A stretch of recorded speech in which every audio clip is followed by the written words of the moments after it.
I've owned quite a few Cannondales with head shocks. This is the oldest version. I think it's called the DD50. It was a MCU elastomer head shock. It did have lockout and it was very reliable. I hardly would ever have to return the bike to have anything serviced. This head shock is the DD60, I think, and it had 10 millimeters more of travel. It's got the lockout. It's an air shock, so you can adjust it better for your weight. It was pretty reliable. Then the newer head shock with rebound adjustment, which really makes the head shock feel very good. Also an air shock. I think this is called the DD60 DLR or something like that for lockout and rebound adjustment. So this is the lockout, that's the rebound adjustment. This shock has been a nightmare. Every year I have to get it rebuilt because the rebound adjustment goes, and it's a good 4 weeks probably before you get your bike, even if it's in the winter. Cannondale really needs to improve on that. I have actually not one, not two, but 3 bikes with that shock. I decided to buy a replacement cartridge and use it if the rebound adjustment went, but unfortunately when the shop put this replacement cartridge in, something happened to the air seal, which I don't think is related to the cartridge, and the shock wouldn't hold air, and they actually had to send the shock back to Cannondale, and it ended up costing me, I believe, $150, or no, I think it was closer to $200 to have this shock rebuilt, which I don't even think it needed, and the seals and slides and everything redone on the bike. So I'm getting about 1 year out of a shock and having to spend $150 on it, and I'm not too happy with that. I'm going to show you how to change the stem on 3 different Cannondale head shocks. The first one is the oldest. First thing you do is I think you take about a 4mm Allen key and unscrew the lockout knob on the top. Remove it. Go up to your 5mm Allen key, unscrew this bolt part way, and lift up, and it won't come off because the brake cable. But that's how simple that one is. Right now the brake cable here is too tight for me to lift that off, but I'd have to take the handlebars off, but I don't really want to do that because I don't really want to change this stem over. But that's how simple this one is. First thing you do is take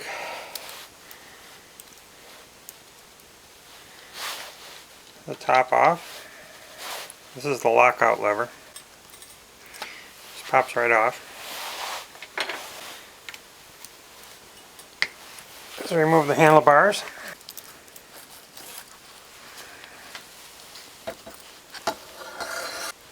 Of course, it's a different size Allen key for each and every one of these bolts, but that's stupid, but that's what they did. And you remove the stem. And you grab, this is the stem that I just took off. The stem that I'm going to put on is a bit longer, and I really didn't like it. I'm selling this bike, and I'm just changing the stem over to a stem I don't want. Now, instead of 2 bolts in the front, you got 4. Now you want to get these centered. Then I'm going to tighten up the back 2 bolts. But I need to straighten this to be perfectly straight with the wheel. And now I can tighten these 2 bolts. And then I can put this back on. This is the lockout lever. I like the lockout lever to be this position when it's locked out, so that when you're standing your knee doesn't even come close to hitting it. And then I like it in that position when you're sitting down, coming down something that you want suspension for. And all you do is, of course, it's a different Allen wrench for every single bolt on this thing. And that's all there is to it. Got our new stem on. All done. Okay, now I'm going to change the stem over on a Cannondale DLR shock. The R stands for rebound adjustment, which is this knob up here. You can't slide the stem off without removing this little top piece, and to do that you need to remove this. And to remove this, your standard multi-tool does not contain an Allen wrench small enough for what we need to do. So I had to go out and buy a separate Allen wrench with a 1.5 millimeter, which goes in the top, and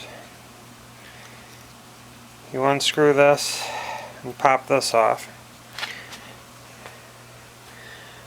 And you can't get this off because you need another special tool. So I've just spent 10 minutes searching for what I needed, and what I needed was a 10 millimeter socket wrench. And unfortunately, I can't find the socket driver, or whatever you call this, to actually use that. I found a screwdriver that'll fit in, and I was able to unscrew it. Just to get that tiny little nut off. Now I can lift this up.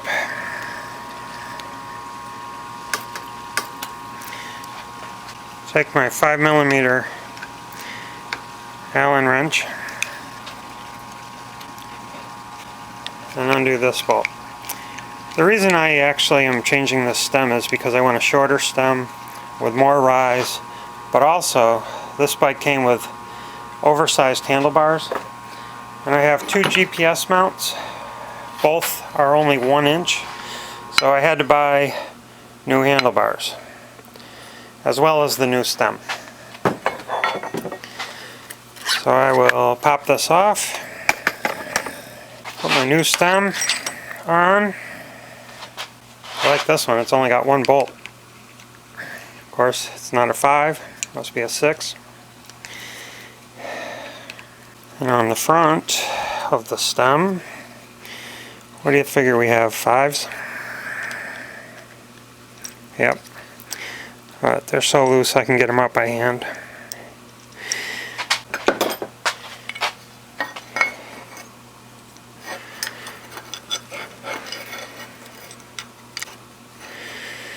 I'll get the angle right later, after I put all the controls back on.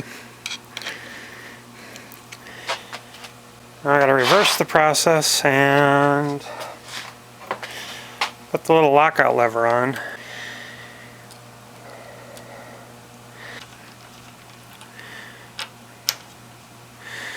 Okay. You don't want this too tight because it makes it hard to turn your lockout lever. I'm going to put this back on. Back to the very popular 1.5 millimeter Allen wrench. So small I can't even find the hole. There's the hole. Just have to snug this down. That won't come off, and you can adjust the rebound. Okay. So this is not locked out. That's locked out. That's how I like it. I like to operate this with my left hand, so I can keep my stronger hand on the handlebars. And I don't like it pointing backwards because sometimes you'll hit your knee on it if you're standing up. So this is locked out. That's standing up.